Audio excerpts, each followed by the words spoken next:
বন্ধুরা কিছুক্ষণ আগে একটি অভূতপূর্ণ ঘটনা ঘটেছে পার্সিয়ান গলফের যে যুদ্ধটা চলছে সেটা নিয়ে, এই জন্য আপনাদের সামনে আমার আশা।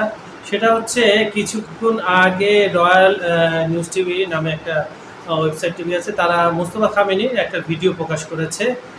তারা বলছে যে ইরান টেলিভিশন এই ফুটেজটা কিছুক্ষণ আগে প্রকাশ করেছে।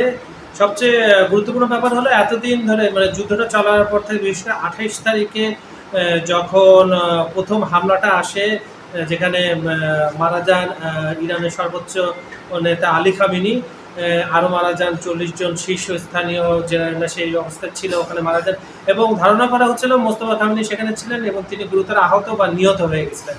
এই নিয়ে গত 37 দিনে যুদ্ধের বিভিন্ন প্রোপাগান্ডা পশ্চিমা মিডিয়া করে আসলে যে মোস্তফা খামেনি মারা গেছেন, এবং আমরা যেটা দেখেছি প্রোপাগান্ডাতে আগুনে ঘি ঢেলেছে তখনই।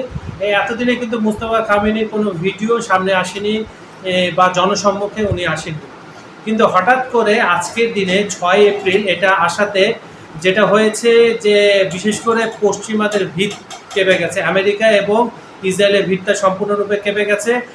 সেই ভিডিওটা দেখাচ্ছে যে মোস্তফা খামেনি হেঁটে ধীরে ধীরে হেঁটে ওয়ার রুম, মানে যুদ্ধকালীন সময় যে একটা ওয়ার রুম করা হয় যেখানে জেনারেলরা থাকেন, বড় স্ক্রিন থাকেন, সেই স্ক্রিনের সামনে দাঁড়ানো এবং স্ক্রিনের যে ম্যাপটা শো করতে সেটা হচ্ছে আরও ভয়ঙ্কর ব্যাপার। সেটা হচ্ছে ইসরায়েলের ডমিনোর যে দিমোনো পারমাণবিক যে রিঅ্যাক্টরগুলো আছে বা পারমাণবিক স্থাপনা আছে সেটার একটা ব্লু প্রিন্ট দেখা যাচ্ছে। তো এই ভিডিওটা এই সময় প্রকাশ করে যে মোস্তফা খামেনি বা ইরান এইটাই বলতে চাচ্ছে যে আমাদের পরবর্তী টার্গেট হবে এটাকে ধ্বংস করা, মানে ডিমোনো পারমাণবিক স্থাপনাকে। আপনারা জানেন এই যুদ্ধের মধ্যেও প্রায় 2 বার এই ডিমোনের আশেপাশে হামলা চালিয়েছে ইরানে ড্রোন দিয়ে ড্রোন দিয়ে এবং মিসাইল দিয়ে। এখানে অলরেডি 2 বার হামলা হয়ে গেছে এবং প্রচুর ক্ষয়ক্ষতি হয়েছে ডিমোনের মধ্যে না, ডিমোনের আশেপাশে। এখন এই ভিডিও ফুটেজটা যদি আপনারা রিয়েলিটি চেক করেন, এখন পর্যন্ত কেউ এটা বলছে না এআই ভিডিও বা এটা বানানো ভিডিও।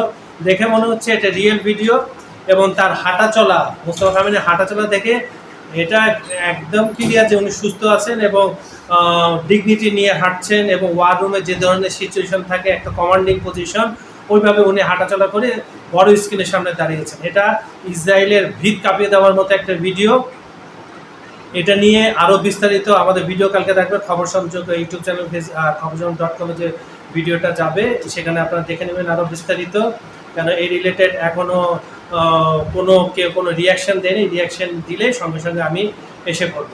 তো এই বড় খবর দিয়ে আজকে শেষ করছি। খবর সংযোগের সঙ্গে আপনারা থাকেন, আমাদের ভিডিওগুলো লাইক কমেন্ট আর শেয়ার করবেন। ধন্যবাদ সবাইকে।